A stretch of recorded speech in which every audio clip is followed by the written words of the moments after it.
गुरुदेवाय ते नमः। पतित पावन परम करुणामयी परमाराध्यतम श्रील गुरुदेव नित्य लीला प्रविष्टों विष्णुपाद परमहंस परिव्राजकाचार्य अष्टोत्तर शतश्री श्रीमद् श्रील भक्ति वल्लभ तीर्थ गोस्वामी महाराज जी के अभय चरण असंख्य कोटि साष्टांग दंडवत प्रणाम करते हुए उनकी अहेतु की कृपा प्रार्थना करता हूँ। हम लोग यहाँ पर वैष्णव की महिमा को यहाँ पर श्रवण कर रहे हैं। ऐसा जो श्रील नरोत्तम दास ठाकुर महाशय क्या कर रहे हैं, कृपा प्रार्थना कर रहे हैं। वो कृपा प्रार्थना कर रहे हैं। क्यों बोलते हैं वैष्णव कृपा के बिना, भक्त कृपा के बिना किसी को भी भगवत प्रेम प्राप्त नहीं हो सकता। इतना ही नहीं, भगवान क्या बोल रहे हैं, शास्त्र बतला रहे भगवान क्या बोल रहे हैं। ये में भक्त जन पार्थ न मे भक्तश्च ते जना। क्या बोलते हैं, भगवान स्वयं अर्जुन को बोल रहे हैं। बोलते जो मुझ में भक्ति रखते हैं, केवल मेरे भक्त हैं, अच्छी बात है। वो बोलते हैं वो मेरा यथार्थ भक्त नहीं है, वो मेरा वास्तविक भक्त नहीं है। तो बोलते जो मेरे भक्तों के भक्त हैं वो मेरे वास्तविक भक्त हैं, वो सर्वश्रेष्ठ भक्त है। ऐसा बोलते हैं। इसीलिए भगवान की प्रसन्नता के लिए भगवत भक्तों का सेवा करते रहना चाहिए, उनका प्रसन्नता विधान करना चाहिए। भक्तों की प्रसन्नता के अनुसार हमें कर्म करना चाहिए, ये बात है। अक्सर सेवा तो होता है, लेकिन सेवक के प्रसन्नता के हिसाब से होता है, सेवी की प्रसन्नता के हिसाब से नहीं होता है। जैसी छोटी सी बात है, मान लो कहीं जाओगे, खाया नहीं जाता, पेट भर गया यहाँ तक, या खाया हजम नहीं हो रहा, कुछ ना कुछ जो भी कोई 50 कारण होता है। बच्चे तो होते नहीं है कि उनको समझ नहीं है, 50 कारण होते, नहीं खाया जाता। लेकिन सेवा के नाम पे टॉर्चर हमने बनाया, प्यार से बनाया, आपके लिए बनाया, थोड़ा खा लो, थोड़ा खा लो, थोड़ा खा लो। एक छोटी सी बात है। इस तरह की कई सारी चीजें हैं जो हमें पता नहीं चलता। हमको लग रहा है हम प्यार दिखा रहे हैं। ऐसा आदमी सो गया तो भी उसको उठा के जबरदस्ती खिलाना, ऐसा सो गया तो जाने दो, ऐसा। इसी प्रकार से मुख्य बात यहाँ यह है, सेवी की प्रसन्नता किसमें है, जिससे अगर मैं प्रेम करता हूँ उसकी प्रसन्नता किसमें है, जिसको मैं अपना श्रेष्ठ के रूप में वर्ण किया उनकी प्रसन्नता किसमें है, उसके अनुरूप उनका संतोष विधान करने की बात यहाँ पर बोल रहे हैं।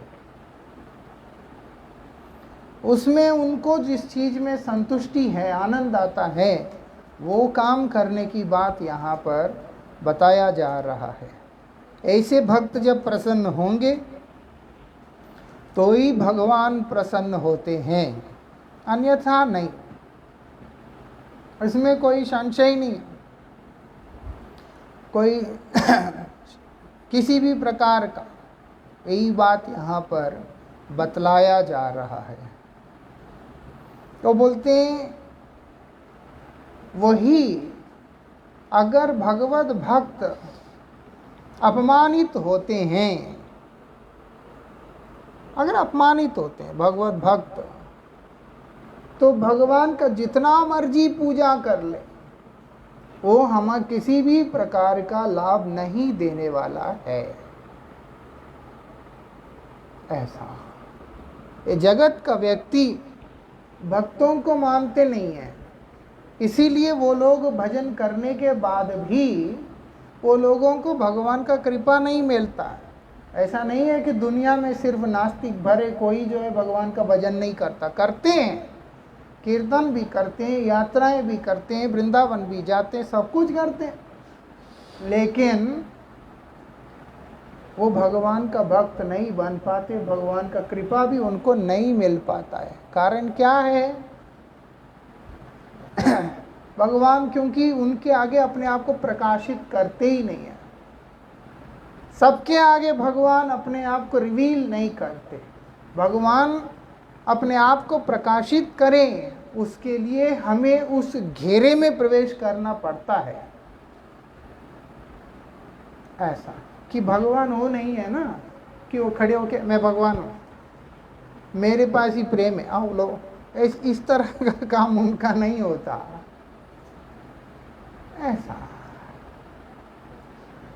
वो भगवान है, उनको दिखाना नहीं पड़ता कि मैं भगवान हूँ और मेरी ये भगवत्ता है करके। लेकिन जिसको चाहिए, जिसको उसको पाना है, उसको उसी क्रम में जाना पड़ता है, और उसी क्रम के अंदर भगवान स्वयं वो करते हैं। अभी रंगनाथ जी के मंदिर में एक भक्त को जाने नहीं दिया, एक भक्त को जाने नहीं दिया। क्यों? वो निम्न जाति का है बोलकर।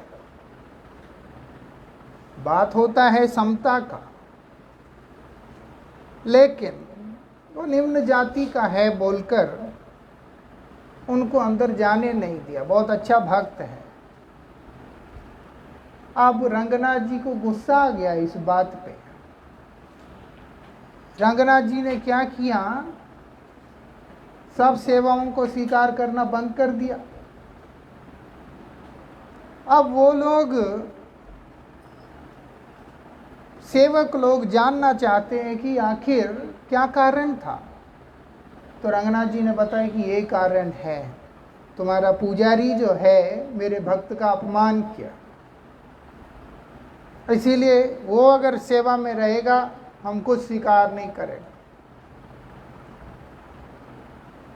वो पुजारी है, सेवा करता है, लेकिन जब देखा भक्त का अपमान किया तो उन्होंने उसका सेवा को स्वीकार करने से इनकार कर दिया। बोला नहीं चाहिए मुझे, उसका सेवा ही नहीं चाहिए। अब क्या करें? आखिर है तो सेवक है, भृत्य है, दोष तो करता ही है। तो बोलते इसके लिए प्रायश्चित करना होगा। भगवान बोल रहे हैं। अब क्या है प्रायश्चित? वो बोलते हैं उस भक्त को पालकी में बिठाकर पूरे मंदिर की 7 परिक्रमा करना होगा उस पुजारी को। मालूम है इतनी बड़ी सजा दी है भगवान ने। मंदिर परिक्रमा छोटा है। रंगनाथ जी का मंदिर का जो 7वां घेरा 1 किलोमीटर का है, वो 7 द्वार के अंदर पार करके आगे जाने से मंदिर आता है। पहले के 4 द्वार के बीच में तो शहर बसा हुआ है, बहुत सारे विद्यालय हैं। आप रंगनाथ जी के मंदिर के घेरे में चले जाओगे, दोनों तरफ कावेरी है, बीच में मंदिर का घेरा है। एक बार अंदर चले जाओगे आपको लगेगा नहीं है कि आप आज के समय में हैं। केवल वहाँ ब्राह्मण भक्त लोग, यही लोग घूमते हुए दिखाई देते, संत लोग श्री वैष्णव तिलक के साथ में चारों तरफ नंगे पांव घूम रहे होते हैं बहुत सारे लोग। वही 7 घेरे के अंतर्गत एक घेरे के बीच में वेंकट भट्ट जी का घर था, जिनका पुत्र श्री गोपाल भट्ट गोस्वामी है, जहाँ पर महाप्रभु रहकर चतुर्मास्य का व्रत किया था और महाप्रभु ने अपने हृदय से जगन्नाथ, बलभद्र, सुभद्रा को भी वहाँ पर प्रकट किए थे। वो है मूर्तियाँ वहाँ पर, वो विग्रह है, छोटा सा स्थान जहाँ महाप्रभु रह के इस साधन को किया। उन्होंने बोल दिया, भगवान ने नियम नहीं तोड़ा, ये नहीं बोला कि उसको अंदर लेके आओ, वो उनका भी सम्मान रखा, जो नियम बनाया उस नियम का भी मर्यादा रखा, लेकिन उनका अपमान स्वीकार नहीं किया। बोला उसको पालकी लेके 4-7 चक्कर काटने पड़ेंगे। सोचो, ऐसा नियम हो, कानून हो, जो भी हो, लेकिन भगवान को भक्त का अपमान कभी भी मंजूर नहीं है। वो करने पर वो कितना भी नज़दीक का सेवक क्यों ना हो, भगवान उसको अपने से दूर कर लेते हैं। तो प्रेम कहाँ से प्राप्ति होगा? ऐसा, इसलिए तो मद्भक्त पूजाभ्यधिकम ऐसे बोल रहे हैं यहाँ पर। बोलते हैं मेरे पूजा की तुलना में मेरे भक्त की जो पूजा है वो मुझे और अधिक संतोष विधान करता है। इस तरह की बातें सुन के बहुत सारे भक्त जो है भगवान का जगह ले लेते हैं, ये बहुत गलत है। अगर भक्त हैं उसकी प्रसन्नता किसमें है? भगवान के नाम करने में ही है, भगवान की सेवा करने में ही है। ऐसा हनुमान जी की आराधना क्या हो सकता है? हनुमान जी के आगे श्री राम जी का महिमा का कीर्तन करने से, उनके नाम रूप गुण लीला आदि का कीर्तन करने से उनको संतोष विधान होता है। ऐसा क्योंकि भक्त होते ही से, इसलिए भक्त की पूजा मतलब क्या है? भक्त की प्रसन्नता के लिए भगवान की पूजा।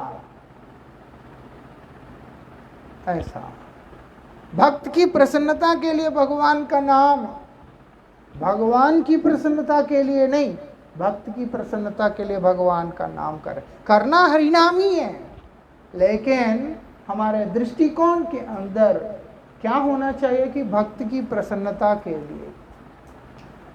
हमारे मुख से निकला हुआ गोविंद का नाम सुनकर जब भक्त प्रसन्न हो जाता है तो भक्त के हृदय में जो प्रेम का धन जो छिपा हुआ है वो निकाल के हमें दे देता है। उसके बाद तो भगवान तो वशीभूत अपने आप हो गए हैं।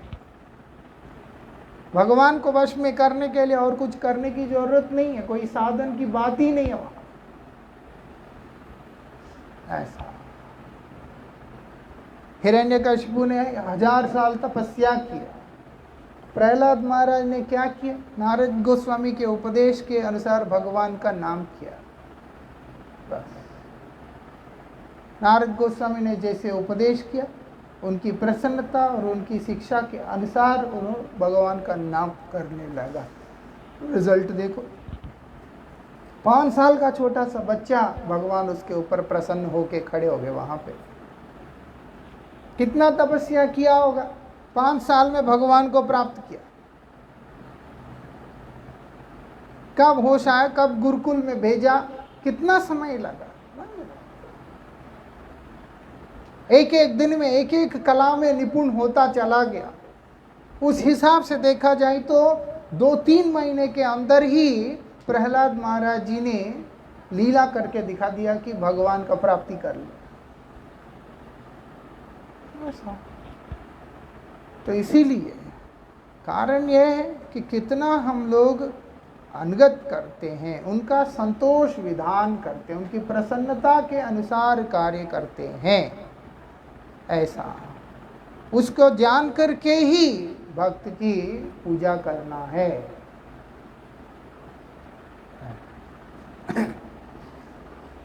क्या बोलते हैं? महत् सेवा से भक्ति की प्राप्ति सुनिश्चित हो जाती है। वहाँ पर किसी भी प्रकार का संशय नहीं रह जाता है, वहाँ पर किसी भी प्रकार का संशय नहीं रह जाता। बहुत सारे शास्त्रों के अंदर इस बात के बारे में बड़े स्पष्ट रूप से वर्णन किया गया, बताया गया कि अगर अनुभूति चाहते हो भगवान के कृपा का, तो फिर भक्त के पाद पद्म के अनुगामी होकर के चलो, बस। और क्या बोल रहे हैं?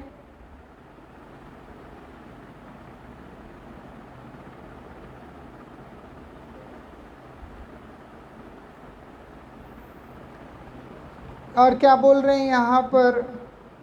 वैष्णव चरण धूलि को अपने मस्तक पे धारण करने वाला जो व्यक्ति है, उस व्यक्ति के लाभ क्या होता है? उसको निरंतर साधु संग प्राप्त होता है, मतलब भक्त संग प्राप्त होता है निरंतर। ये माया इतना प्रभावशाली है, अच्छे अच्छे के दिमाग को विचलित कर देता है। उसके लिए बचने के लिए निरंतर साधु संग में रहना पड़ता है। देख लो, निरंतर। एक टाइम नहीं खाने से भी चलेगा, लेकिन एक पल के लिए भी साधु संग से वंचित होकर के रह गए, हर छोटी चीज हमारे अंदर, हमारे ऊपर हावी होने लगेगा। ऐसा एक दिन की बात नहीं है, ईच एंड एवरी मोमेंट, हर क्षण, रत्ती भर के काल के लिए भी साधु संग से दूर नहीं रह सकते। भले 10 दिन ना खाने से भी कोई मरेगा नहीं है, देखा जाए तो भूख लगेगा जरूर, लेकिन मृत्यु नहीं होगा। लेकिन साधु संग से वंचित जो जीव होगा, उसकी आध्यात्मिक जीवन का मृत्यु जरूर हो जाएगा। क्यों? माया बहुत ज्यादा प्रबल है। श्रील नरोत्तम दास ठाकुर जी महाराज कह रहे हैं कि अनेक दुखेर पुरे लये छीले व्रजपुरे। गुरुदेव ने कृपा करके, बहुत दुखी था मैं, मेरे दुखों को देखकर मुझ पे कृपा करके व्रज में ला करके रखा। बोल रहे हैं व्रजपुर में, व्रजधाम में मुझको ला करके रख दिया था। क्या करके? कृपा डोर गलाए बांधिया, मेरे गले में कृपा का डोर बांध के। ऐसा नहीं है कि मैंने गुरु कृपा को प्राप्त नहीं किया, करने के बाद भी दैव माया बलात्कारे खसाइया से ही डोर। ये दैव माया जो है भगवान का, इतना भयंकर है, वो उस कृपा डोर को गले से उतार कर क्या कर दिया उसने? बोलते मुझे उठाकर इस भवसागर की तरफ धक्का मार दिया। ऐसे कैसे हो सकता है? बोलते साधु संग में अगर कमी आया, अभाव आया, तो ये सब संभव है। वजन नष्ट नहीं होगा, लेकिन संसार की तरफ उन्मुखता जरूर हो जाएगा। बहुत खतरा है भैया। इसीलिए कुछ भी ना हो चलेगा, साधु संग होना जरूरी है। ऐसा निरंतर साधु संग होना चाहिए। बहुत हो गया, कई दिन हो गया, हमको किसी ने बोला था लगातार इतने दिन से कथा चल ही रहा है, एक हफ्ता तो गैप दे देना अच्छा है, ऐसे भी बोला हमको। जहाँ पर हरि कथा में, हरि कीर्तन में गैप जरूरी होता है, मतलब उसका परमार्थिक उन्नति कहाँ है? फिर समाप्ति है उसको। ऐसे है, ये बात है। तो इसलिए हमको ये चीज़ समझना होगा, क्या बोल रहे हैं? वैष्णव पद धूलि को अपना मस्तक में जिसने भूषण बनाया, उसी को निरंतर साधु संग का सौभाग्य होता है। ऐसा। और निरंतर साधु संग से क्या होता है? वो बोलते हैं भगवान का जो भजन है उसमें निखार आता है, मतलब हमारे साधन में, हमारे भजन क्रिया के अंदर निखार आता है। ऐसे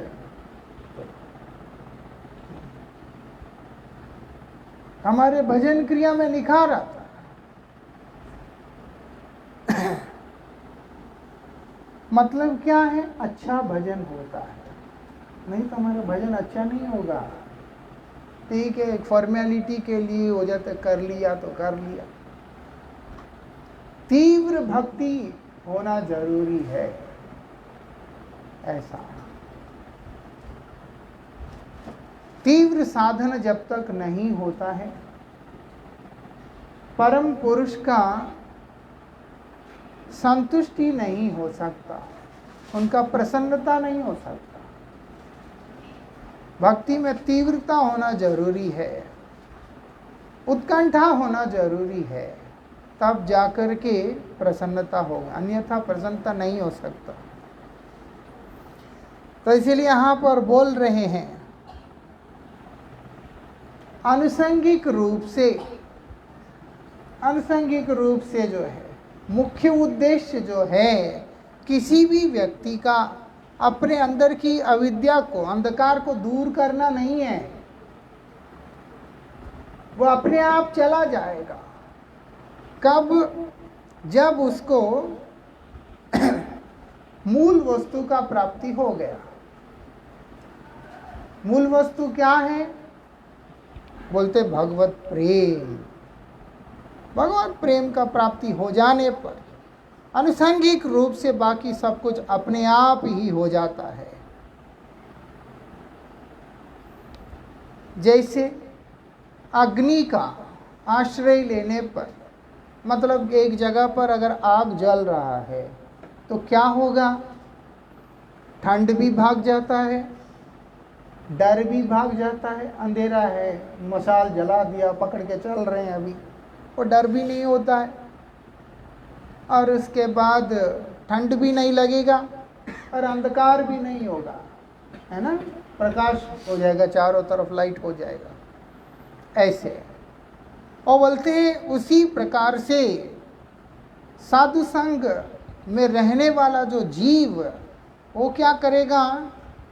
वो बोलते हैं ये जड़ कर्म, मतलब इस संसार के जितने भी कर्म हैं, नित्य नैमित्तिक आदि जो कर्म है, उन कर्म और कर्म फलों से, संसार के भय से और अपने अंदर की अज्ञान से आदि से अपने आप से मुक्त हो जाएगा।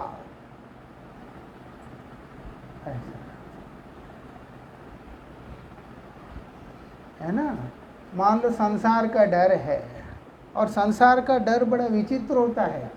वो आदमी को, संसार में रहने वाला व्यक्ति को, एक संसारी को हर क्षण मारता रहता है। संसार के डर रहने वाला व्यक्ति मौत आने से पहले 5000 बार मरता है। हर छोटी छोटी चीज के लिए उसके अंदर मरण है, जिसके चलते डिप्रेशन भी होता है, बीपी हो जाता है, कुछ हो जाता है, डायबिटीज हो जाता है, ना जाने कई तरह की बीमारियों से ग्रस्त हो जाता है, क्योंकि उसके अंदर प्रशांतता नहीं है। उसको डर है, कभी किसी वस्तु के खो जाने का डर, कभी किसी व्यक्ति के खो जाने का डर, नहीं तो कभी अपने सम्मान खो जाने का डर, बहुत तरह की चीजों के द्वारा घेरा रहता है। और उसके बाद जो उसकी प्रवृत्ति है कर्म के अंदर, जिन कर्मों के प्रभाव से उसको पाप और पुण्य दोनों ही मिलते हैं और उनका फल भोग करना पड़ता है, वो भी एक परेशानी, बहुत बड़ी परेशानी है। और इन दोनों के चलते जो जीवन में अंधकार आता है, जहाँ पर अहम भाव आता है, प्रतिष्ठा का भाव आता है, भोग आदि के प्रति बहुत उसका प्रवृत्ति बन जाता है, ये सब चीज़ों के चलते वो सुखी नहीं रह पाता है। और दूसरी बात, इतनी सारी चीज़ों को अपने साथ में घेरकर कोई भी व्यक्ति चरम प्रयोजनीय वस्तु को प्राप्त नहीं कर सकता है। रेनकोट पहन के बाहर निकल गए तो कहाँ बारिश का पानी में कोई भीगने वाला है ना? रेनकोट पहन लिया, सिर से लेके पैर तक पूरा ही ढक लिया, इधर उधर सब ढक ली, पूरा पैक करके खड़ा है। अब वो पानी के अंदर उतरेगा भी तो कहाँ से भीगेगा, देखा जाए तो ऐसा है ना। कृपा की बारिश तो हो रहा है, कृपा का धूप तो पड़ रहा है, लेकिन घर के अंदर घुस के ताले खिड़कियां सब बंद करके पर्दे लगा करके जो बैठ गया, उसको कहाँ ये मिलेगा। ये सब वही है, ये संसार के प्रति हमारा भय। लेकिन विशेषता ये है कि साधु संघ का प्रभाव ये नहीं है, साधु संघ का फल ये नहीं है कि ये सब चीज़ों से हम निवृत्त होंगे। साधु संघ का प्रभाव, साधु संघ का फल केवल प्रेम है।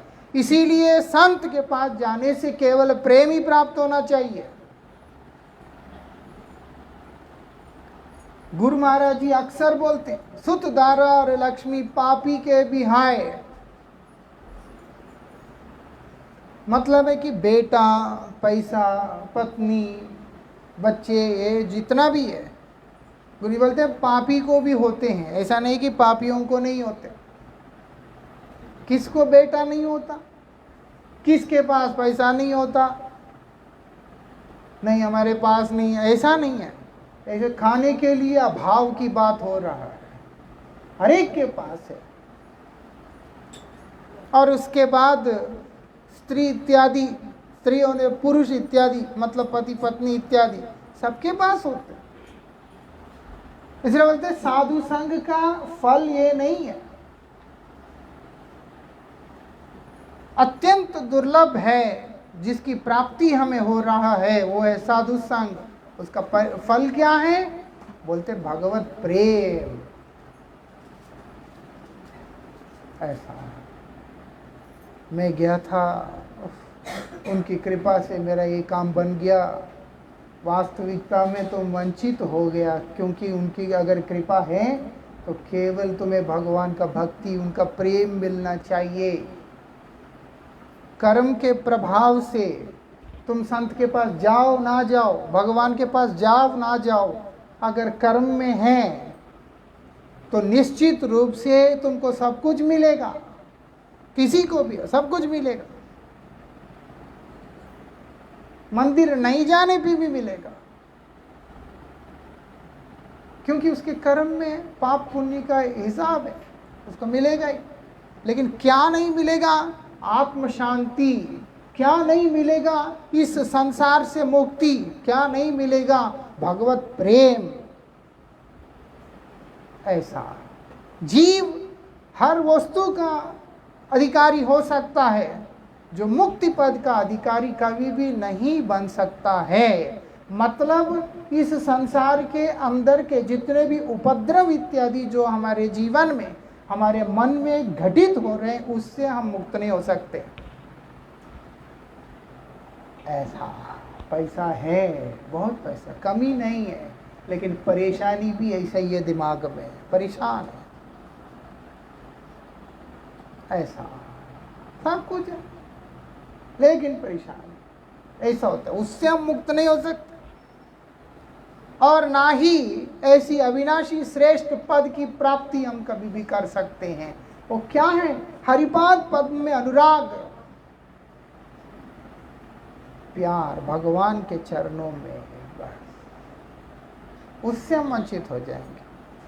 इसलिए यहाँ पर यही बात हम लोगों को समझा रहे हैं कि आप साधु संघ का आश्रय ग्रहण करने पर, रोज सत्संग में जाता हूँ, रोज कथा सुनता हूँ, परिणाम क्या निकलना चाहिए, भगवान के अतिरिक्त कुछ और अच्छा ही नहीं लगना चाहिए। हरिनाम के अतिरिक्त कुछ और अच्छा लगना ही नहीं चाहिए, गुरुदेव के अतिरिक्त कुछ और अच्छा लगना ही नहीं चाहिए। तब समझना कि हमारा साधु संघ में जाना सार्थक हो गया है। ऐसा बोलते हैं।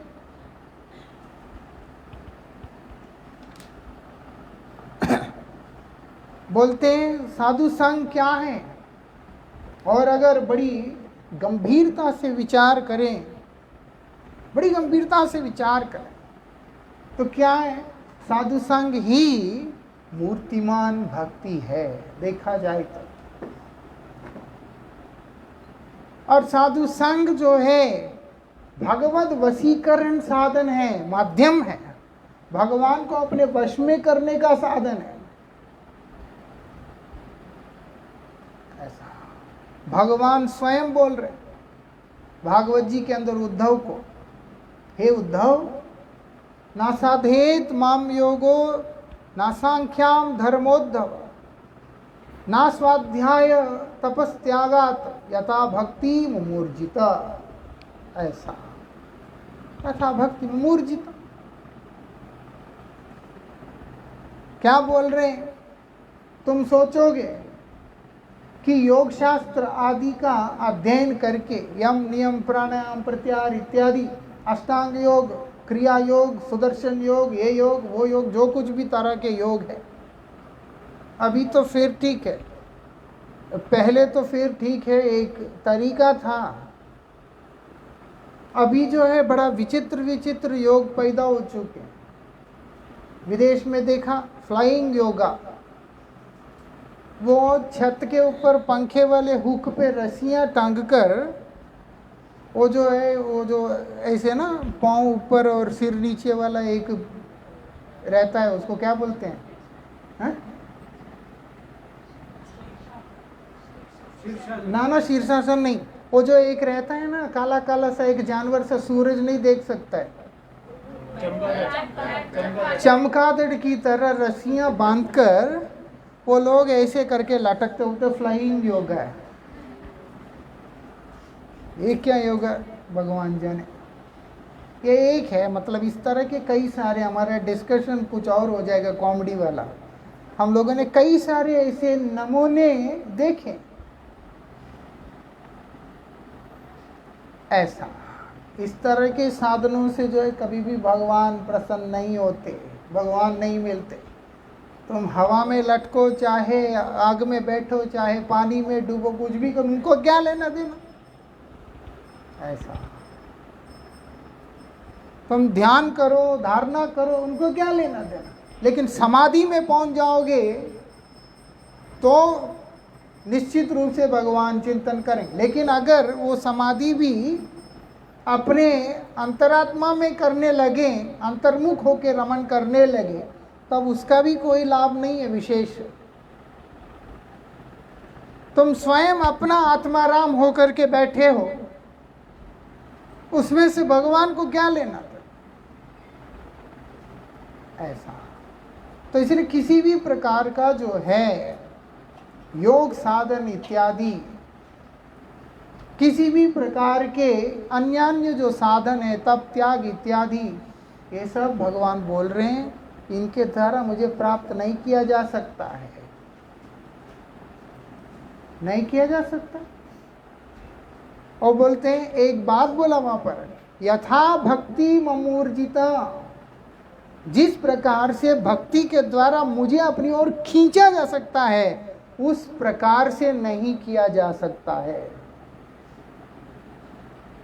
भक्ति साधन के द्वारा भगवान को जैसे अपनी ओर आकर्षित किया जा सकता है, बोलते हैं उस प्रकार से किसी योग साधन से, किसी सांख्य साधन से, तप त्याग इत्यादि से मुझे अपने ओर नहीं खींचा जा सकता है। इसलिए बाकी चीजें, इसका मतलब ये नहीं कि वेस्ट है, लेकिन जो सर्वश्रेष्ठ वस्तु, जो सबसे ऊपर की वस्तु है भगवत प्रेम, वो इन चीजों के द्वारा प्राप्त नहीं हो सकता है। ये बात है, इसको हमें समझना हो।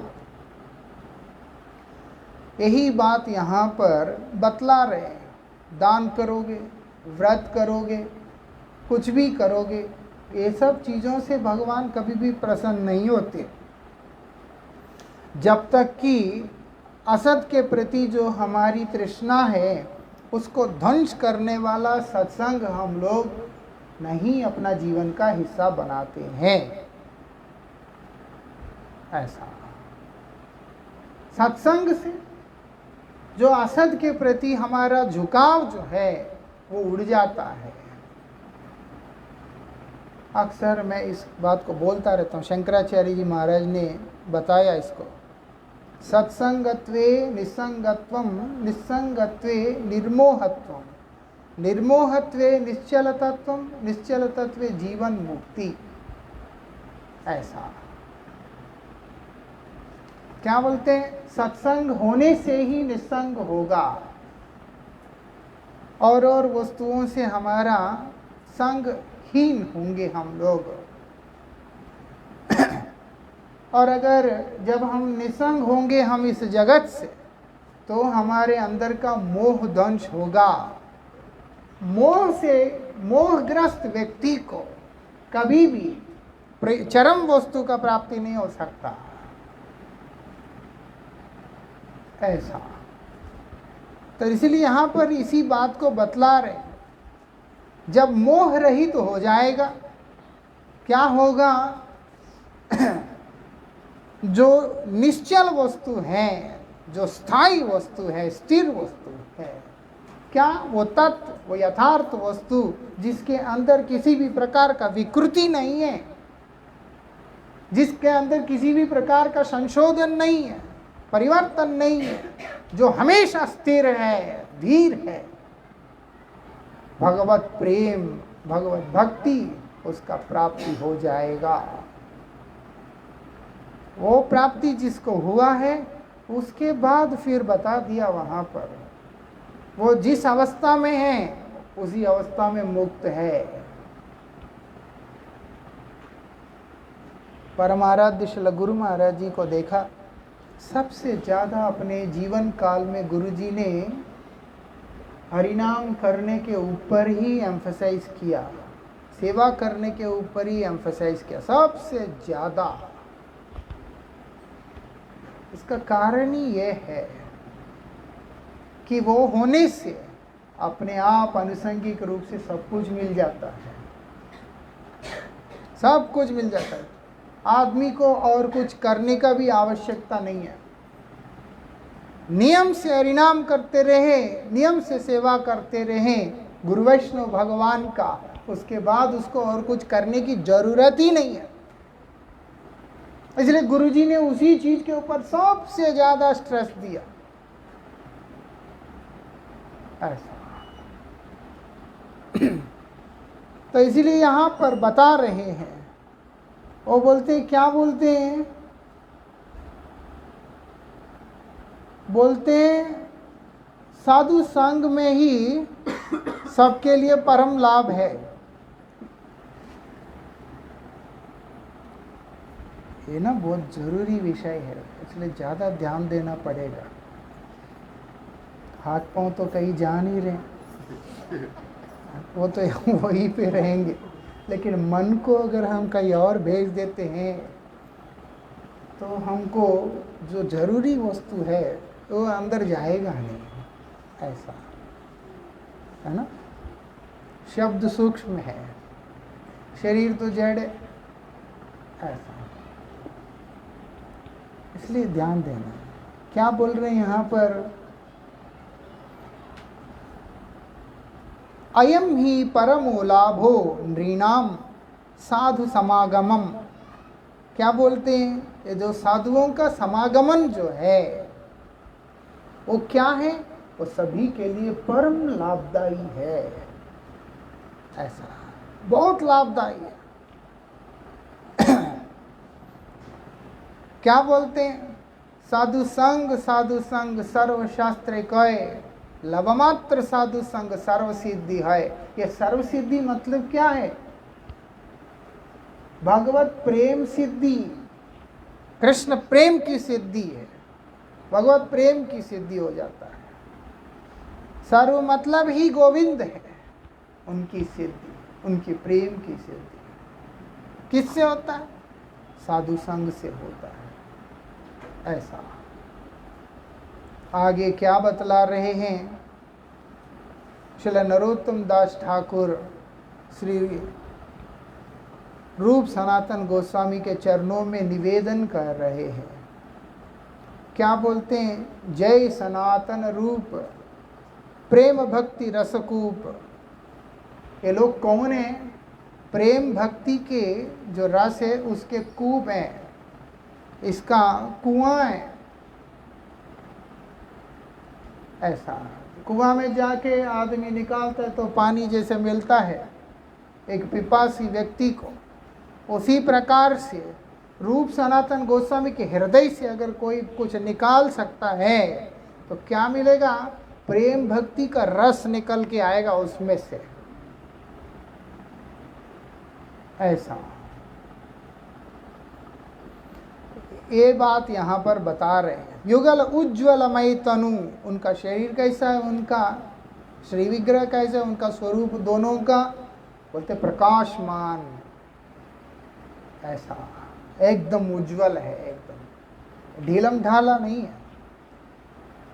ऐसे वो लोग हैं जिनके कृपा से क्या बोलते हैं, जिनके कृपा से इस संसार का व्यक्ति के जीवन से तमाम प्रकार का शोक दूर चला जाता है। रघुनाथ दास गोस्वामी अपनी मानस शिक्षा में इसीलिए बता दिया, बोलते चिंता मत करो, तुमको जो सता रही है अंदर प्रतिष्ठाशा धृष्टा स्वपच रमणी, वो बोलते हैं प्रतिष्ठा की जो आशा, सबसे ज़्यादा भयंकर दो चीज़ें हैं, एक प्रतिष्ठा की आशा और दूसरा अहम का जो भाव। बोलते ये जो चीज है प्रतिष्ठा की आशा जो हृदय के अंदर चंडालिनी बनकर के नृत्य कर रही है, अगर ऐसी दयनीय अवस्था में आप खुद बताओ कि भगवत प्रेम को वहां पर विराजमान होने के लिए मौका कहाँ है? हृदय को भगवत प्रेम कैसे स्पर्श कर सकती? बताया मन शिक्षा। तो इसका मतलब कोई उपाय नहीं है।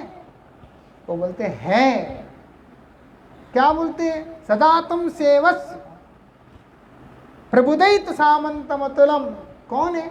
श्री रूप गोस्वामी पाद, श्री सनातन गोस्वामी पाद, जो कि श्री चैतन्य महाप्रभु के इस विशुद्ध प्रेम प्रवाह के सेनापति हैं, इस प्रेम जगत के सेनापति हैं। ऐसा श्री चैतन्य महाप्रभु अगर उस प्रेम साम्राज्य के अगर प्रभु हैं तो रूप सनातन गोस्वामी उसके सेनापति हैं। इसलिए बोलते हैं जो उनकी सेवा करता है वो लोग क्या करते हैं? वो उस चंडालिनी को हृदय से निकालकर भगवत प्रेम को वहां पर विराजमान होने के लिए स्थान बना देंगे। ऐसा हम लोग रूपानुग हैं, श्री रूप गोस्वामी के परंपरा से आए हैं, नरोत्तम ठाकुर के परिवार के। नरोत्तम ठाकुर रूप गोस्वामी के धारा के, इसलिए श्री रूप गोस्वामी, नरोत्तम ठाकुर, श्रील भक्ति विनोद ठाकुर, श्रील प्रभुपाद भक्ति सिद्धांत सरस्वती गोस्वामी ठाकुर आदि आचार्यों के मार्ग में हम लोग चल रहे हैं। ये बहुत बड़ी सौभाग्य की बात है कि सुनिश्चित रूप से इन सब की कृपा से हम लोगों को जब भी प्राप्त होगा वो केवल भगवत प्रेम ही प्राप्त होगा। ऐसा उनके श्री चरणों में आने का मतलब ही उस प्रेम को प्राप्त करने वाले मार्ग में उस पे आ जाना। लेकिन हमारा इस समय बद्धावस्था हम लोगों को वो रेनकोट डाल के बिठा दिया वहाँ पर, ऐसे करके बारिश हो रहा है, दिख रहा है, सब है, लेकिन वो पानी अंदर आता नहीं है। या छतरी इतना बड़ा लेकर के वहाँ बैठ गया ऐसे करके, नहीं तो घर के अंदर घुस के बैठ गया। ऐसा नहीं तो नित्यानंद प्रभु प्रेम का बाढ़ लेकर के आए हैं। नित्यानंद प्रभु जो है बड़े विचित्र है, क्योंकि उनके अंदर हमेशा रहता है कि जीव को भगवान से मिला देना है मैंने, जीव को भगवान की सेवा दे देना है मैंने, उनका ऐसा है। वो संदिनी शक्ति है, वो हमेशा जीव को भगवान से मिलाना, चलो जी चलो चलो। वो चाहे लक्ष्मण जी का रूप में हो, बलदेव जी का रूप में हो, कोई भी रूप में हो। और आज तो नित्यानंद प्रभु का रूप पहली बात तो स्वयं महाप्रभु जो है गौर सुंदर स्वयं अपने स्वभाव से पूरी तरह से अलग होकर के लीला कर रहे हैं, क्योंकि राधिका के भाव को लेकर के प्रकट हुए,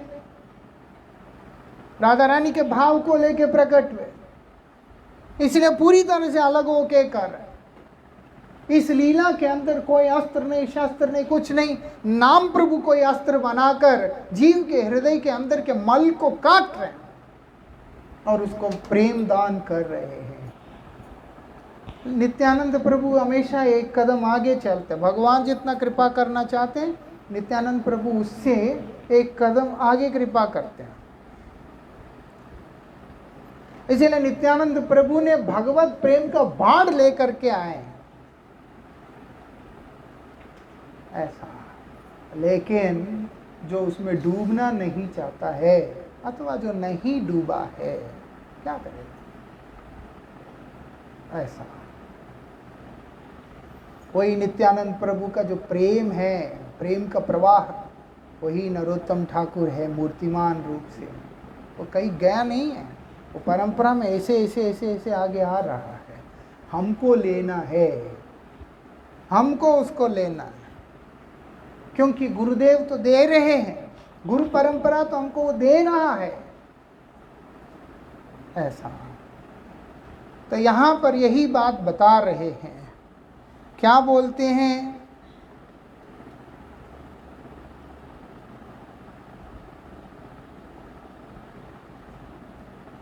श्रीमन महाप्रभु का क्या अनन्य जो अवदान है वो क्या है? वो बोलते हैं मंजरी भाव साधना, मतलब राधिका के दासत्व, राधा दास्यम ही हमारा सर्वश्रेष्ठ साधन है, हमारा सर्वश्रेष्ठ साध्य है ऐसा। इसीलिए कई वैष्णव जो है हम लोगों को शाक्त मानते हैं। देखा जाए तो हम शाक्त ही हैं। क्यों? क्योंकि हम लोग राधा रानी के दासत्व करने वाले, हमारी जो सेव्या है, हमारी स्वामिनी श्री राधिका जी हैं, श्याम सुंदर नहीं। हमारा जो मुख्य कौन है? श्री राधा जी हैं। आप देखेंगे इतने सारे सखियाँ राधिका के, जो सर्वश्रेष्ठ जो सखियाँ जो राधा रानी की अंग संगिनी बन करके रहती है, अष्ट सखियाँ, वो सबके सबका एक ही उद्देश्य होता है, वो हैं राधा रानी की प्रसन्नता, उनका दासत्व। वो लोग कृष्ण की सेवा राधिका की प्रसन्नता के लिए करते हैं। एक बार कृष्ण सामने नहीं भी है उनको जलता है, लेकिन राधिका के बिना नहीं रह सकते वो लोग ऐसा। ऐसा नहीं कि राधा कृष्ण की सेवा नहीं करते, सब कुछ करते हैं, लेकिन वो कृष्ण सेवा भी राधा रानी की प्रसन्नता को ही लक्ष्य करके होता है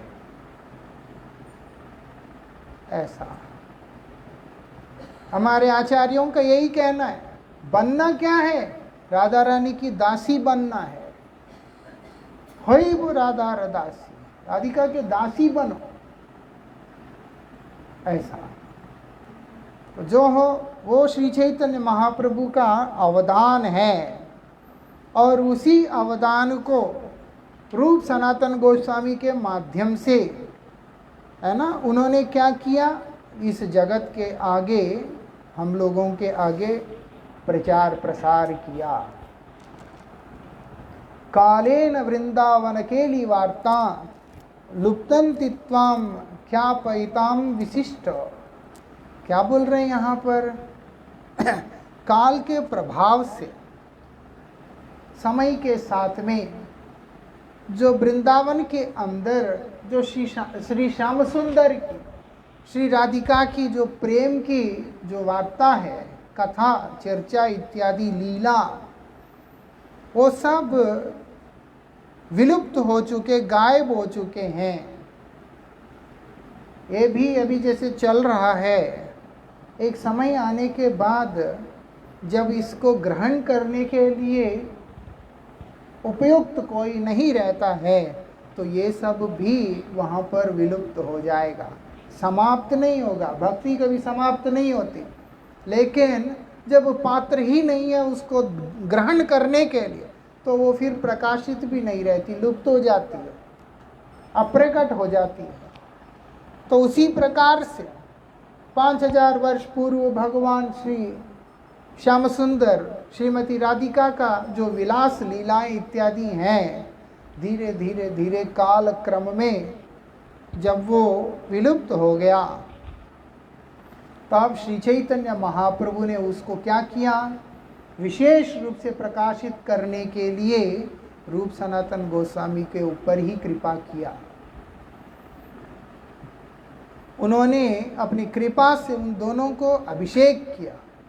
इसीलिए ये दोनों ही हमारे इस परंपरा के अंतर्गत सर्वश्रेष्ठ आचार्यों के रूप में गणना किए जाते हैं, माने जाते हैं।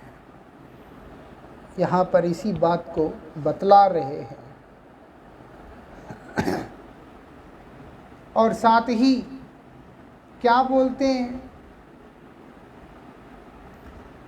ये दोनों ही के अद्भुत भजन साधन, त्याग, उनका वैराग्य और उसके बाद प्रेम का आस्वादन आदि जितने भी है, इन सब के कारण ये जितना भी भक्त समाज है उनके बीच में एक तारा की तरह प्रकाशमान रहे हैं।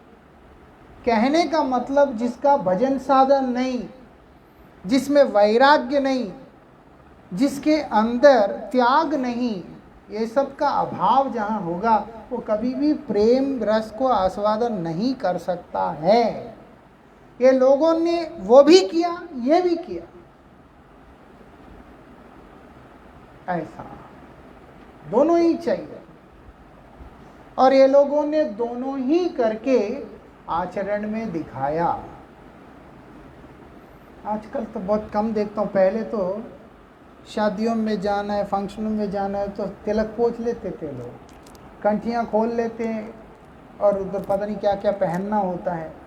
ऐसे सीजनल जो भक्त बनते हैं वो लोगों को कहाँ से भक्ति मिलेगा या प्रेम मिलेगा, कुछ मिलेगा। ऐसे कई जगह पे देखा। चलो प्राण संकट हो गया, स्कूल में मानते नहीं, नौकरी में मानते नहीं, कहीं मानते नहीं तो अलग बात होता। शादी में भी जो है आदमी कंठियाँ खोल लेता है, नहीं है तो घूमने जाना है तो कंठियाँ खोल लेते हैं, ऐसे भी होते हैं। एक हमारा साथी है, एक बार आया था, कहीं जाना था, संध्या तो कर लिया लेकिन तिलक ही नहीं किया। क्यों? वो बोलते फिल्म सिटी घूमने जाना है, इसलिए वो तिलक नहीं किया, कोई भी तिलक नहीं किया 12 तिलक में से। तो ऐसे इस तरह का काम करने से कहाँ से चलेगा? भक्ति जो है तभी सिद्धि लाभ करती है जब हर तरह से हम लोग उसको ग्रहण करते हैं। इसीलिए श्री रूप सनातन गोस्वामी उनको ऐसे ही नहीं चुना महाप्रभु ने, उनका भक्ति देख के चुना, उनका वैराग्य देख के चुना, उनका त्याग देख के चुना, उनके तप देख के चुना, उनका सब कुछ देख के चुना। और सब कुछ केवल एक उद्देश्य से है, वो है श्याम सुंदर की सेवा प्राप्ति, उनकी प्रेम प्राप्ति है, और कुछ है ही नहीं उनका। इसीलिए नरोत्तम ठाकुर इन सब के बारे में एम्फसाइज कर रहे हैं कि एक एक इसको समझो। जैसे जैसे समझोगे तभी तुमको वो वस्तु के प्रति और वो व्यक्तित्व के प्रति शरणागति होगा।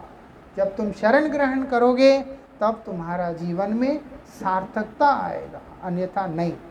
इसके आगे की चर्चा हम लोग कल करेंगे। वंशा कल्पतरुभ्यश्च कृपा सिंधु पतितानां पावनेभ्यो वैष्णवेभ्यो।